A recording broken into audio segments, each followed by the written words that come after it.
আমার দেশবাসীর কাছে আহ্বান থাকবে, যদি আজকে দেখেন সবেমাত্র আওয়ামী লীগ চলে গেছে, স্বৈরাচার সরকারের পতন হয়েছে, এখন ওদের দোসররা সারা বাংলাদেশে বিভিন্ন ধরনের অকারেন্স ঘটাবে আর এর দায়ভার দিবে বিএনপি, জামায়াত বা অন্য পার্টির উপরে। অতএব আপনাদের সঠিক যাচাই বাছাই করতে হবে যে আসলে এগুলো কারা করছে।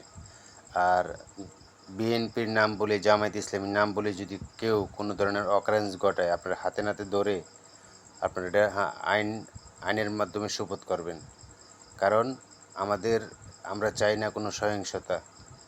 তারেক রহমানের নির্দেশ যেন বিএনপির নাম করে কেউ যেন কোনো অকারেন্স না ঘটায়। অতএব আমাদের এই জিনিসগুলো সতর্ক থাকতে হবে। আমরা মানুষকে নিয়ে চলবো, মানুষের সাথে থাকবো এবং মানুষের জন্যে আমরা কাজ করব।